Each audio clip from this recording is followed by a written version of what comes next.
പ്രിയ ദൈവജനമേ, ദൈവവചനത്തിൻ്റെ ആഴങ്ങളിലേക്ക് നമ്മെ ക്ഷണിക്കുന്ന മാർക്കോസിൻ്റെ സുവിശേഷം 3-ാം അധ്യായം 31 മുതൽ 35 വരെയുള്ള തിരുവചന ഭാഗമാണ് ഇന്നത്തെ നമ്മുടെ ചിന്താവിഷയം.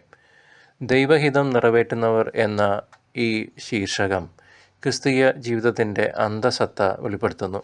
തന്നെ കാണാൻ വന്ന മാതാവിനെയും സഹോദരങ്ങളെയും അവഗണിക്കുകയല്ല, മറിച്ച് ദൈവരാജ്യത്തിലെ പുതിയ ബന്ധങ്ങളെ നിർവചിക്കുകയാണ് യേശു ഇവിടെ ചെയ്യുന്നത്. രക്തബന്ധത്തേക്കാൾ ഉപരിയായി വചനത്തോടുള്ള വിശ്വസ്തതയാണ് സ്വർഗീയ കുടുംബത്തിൻ്റെ അടിസ്ഥാനമെന്ന് കർത്താവ് നമ്മെ ഓർമ്മിപ്പിക്കട്ടെ. പരിശുദ്ധ മറിയം എന്ന പദവിക്ക് ഏറ്റവും യോഗ്യയായത് അവൾ ദൈവവചനം കേട്ട് അത് ജീവിതത്തിൽ പൂർണ്ണമായി പാലിച്ചതുകൊണ്ടാണ്.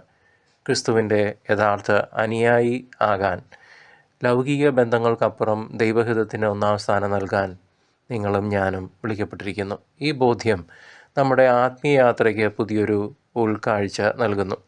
ദൈവഹിതം നമ്മുടെ ജീവിതത്തിൻ്റെ വഴികാട്ടിയാകുമ്പോൾ നാം ക്രിസ്തുവിൻ്റെ ശരീരത്തിലെ സജീവ അംഗങ്ങളായി മാറുന്നു. അനുദിന ജീവിതത്തിലെ ഓരോ തീരുമാനങ്ങളിലും എൻ്റെ പിതാവിൻ്റെ ഇഷ്ടം എന്താണ് എന്ന് തിരയുന്നവരാണ് യേശുവിൻ്റെ ഉറ്റവർ. കർത്താവ് നമ്മെ പഠിപ്പിച്ച പ്രാർത്ഥന അതിന് മകുടോദാഹരണമാണ്. പ്രതിസന്ധികളിലും പരീക്ഷണങ്ങളിലും പതരാതെ ദൈവഹിതത്തിന് ആമേൻ പറയാൻ നമുക്ക് സാധിക്കണം എല്ലായ്പ്പോഴും. സഭ എന്ന മഹാകുടുംബത്തിൽ നാം എല്ലാവരും സ്നേഹത്താൽ ഐക്യപ്പെടുന്നത് വചനത്തിൻ്റെ ഈ അടിത്തറയിലാണ്. ഈ ലോകത്തിലെ താൽക്കാലിക ബന്ധങ്ങൾക്കപ്പുറം നിത്യമായ സ്വർഗീയ ബന്ധത്തിലേക്ക് വളരാൻ ഈ സുവിശേഷം നമ്മെ വെല്ലുവിളിക്കുന്നു.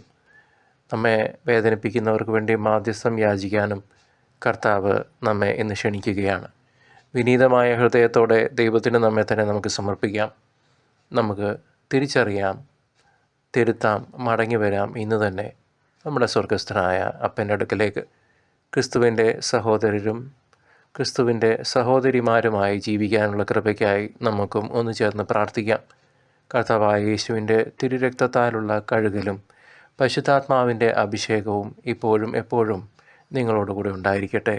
ആമേൻ.